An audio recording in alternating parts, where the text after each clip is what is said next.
Seperti yang sudah dibahas di video sebelumnya, semua ikan, baik yang hidup di air asin atau di air tawar, harus mempertahankan keseimbangan salinitas dalam tubuh mereka untuk bertahan hidup. Proses ini disebut osmoregulasi. Pada ikan air tawar, proses osmoregulasi merupakan pengambilan garam secara aktif dari air melalui insang dan mengeluarkan air melalui urin untuk mencegah agar garam tersebut tidak terlalu encer. Pada ikan air asin, justru sebaliknya, yaitu mengeluarkan larutan garam berlebih dari tubuh yang diterima ketika mereka menyaring air laut melalui insang, sehingga mencegah cairan di dalam tubuh mereka menjadi terlalu asin. Pembahasan lebih detail tentang osmoregulasi bisa dilihat di video sebelumnya ya. Namun pada ikan hiu proses osmoregulasi sedikit berbeda. Hiu memiliki keistimewaan karena darah mereka secara alami bersifat isotonik terhadap lingkungan hidupnya. Ini berarti bahwa jumlah zat terlarut dalam tubuh mereka sama dengan air di sekitar mereka. Dengan kata lain, hiu adalah osmoconformer.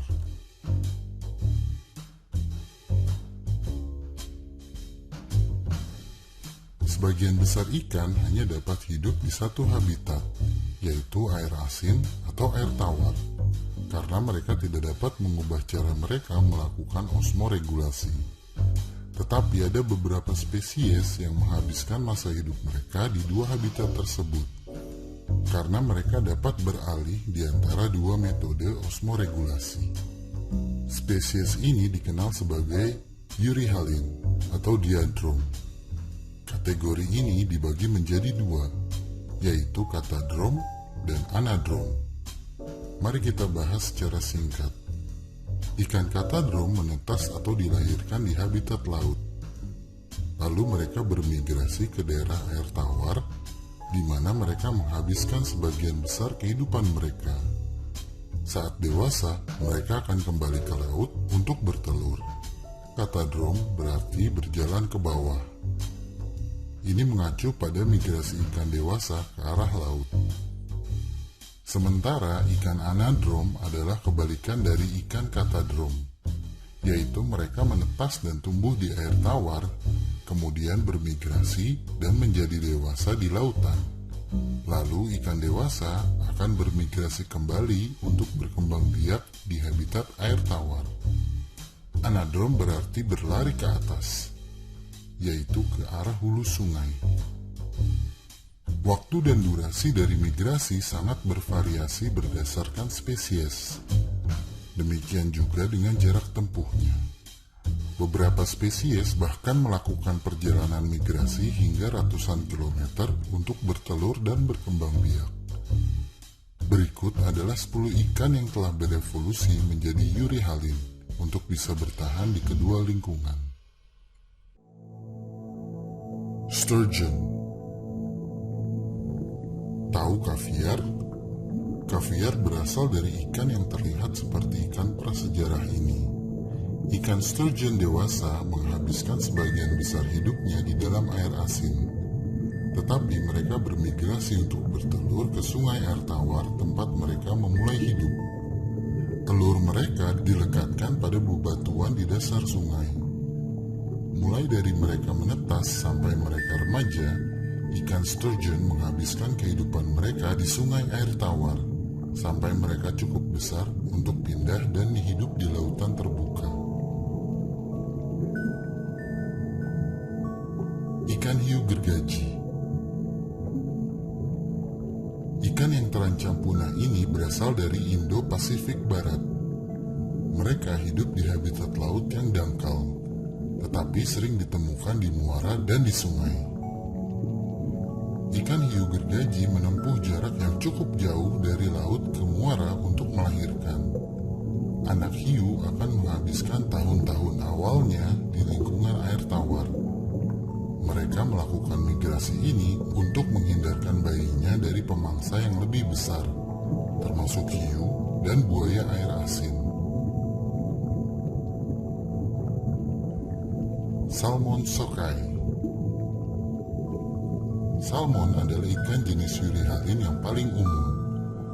Seperti kebanyakan spesies salmon, salmon sokai kecil menetas di sungai air tawar, lalu menghabiskan sebagian besar hidupnya di perairan Samudra Pasifik.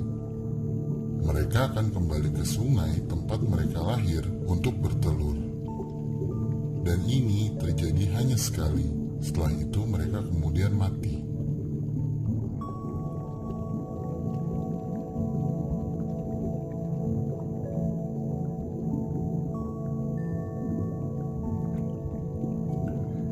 Hiu banteng atau bull shark. Mungkin ini adalah spesies Euryhalin yang paling terkenal. Hiu banteng sering terlihat di sungai Amazon di Peru dan di perairan danau Nicaragua. Mereka banyak ditemukan di sungai-sungai besar, termasuk Sungai Gangga, Brahmaputra, dan Mississippi. Hiu ini diduga menghabiskan seluruh hidupnya di air tawar. Tapi sebagian besar populasi lebih suka menghabiskan kehidupan dewasanya di lautan, di mana mereka mencari pasangan. Selain itu, ketersediaan mangsa juga lebih banyak dan bervariasi.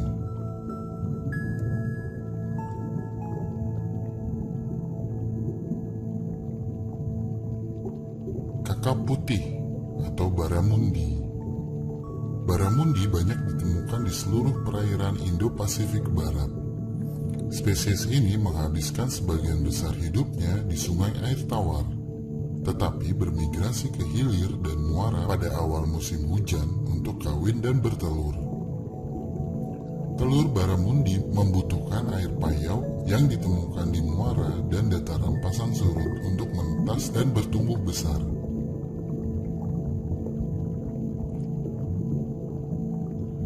Belut Amerika. Belut Amerika memulai hidup mereka sebagai telur, lalu menetas di tengah laut Sargasso. Kemudian belut kecil ini terbawa oleh arus laut menuju pantai Amerika Serikat, di mana mereka akan bermigrasi ke danau atau perairan sungai terdekat. Perjalanan ini bisa memakan waktu bertahun-tahun, dengan jarak tempuh hingga 3.700 mil. Belut menghabiskan kehidupan dewasanya di air tawar, lalu mereka akan kembali ke laut Sargasso untuk bertelur. Saat mereka bermigrasi untuk bertelur, mereka tidak akan makan, dan mereka akan mati setelah selesai bertelur.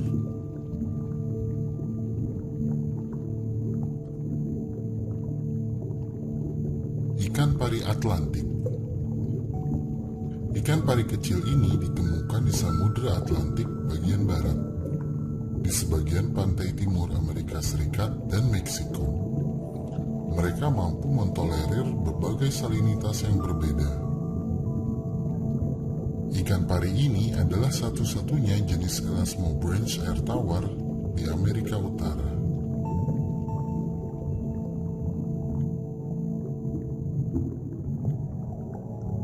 Chromida hijau. Ikan chromida hijau merupakan spesies cichlid. Ikan ini ditemukan di perairan Payau dan di beberapa sungai di Sri Lanka dan India Selatan. Spesies ini juga terlihat di muara di Singapura. Ikan ini berwarna abu-abu hijau dan berbentuk oval serta bermoncong pendek.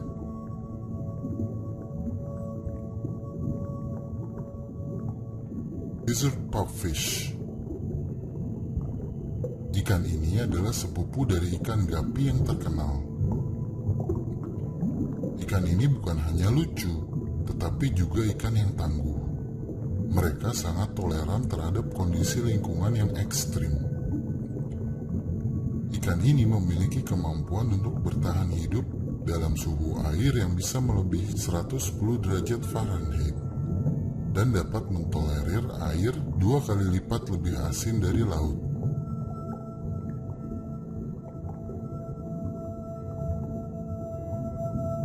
Ikan lamprey Pasifik. Lamprey Pasifik adalah ikan parasit, dan mereka memangsa berbagai jenis ikan laut serta ikan air tawar.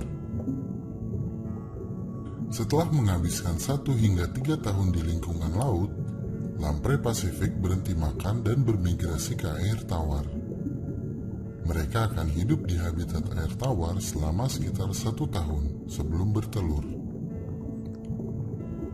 Di tahap ini, mereka dapat menyusut ukurannya hingga 20%. Setelah telur diletakkan dan dibuahi, lamprey biasanya mati dalam 3 hingga 36 hari.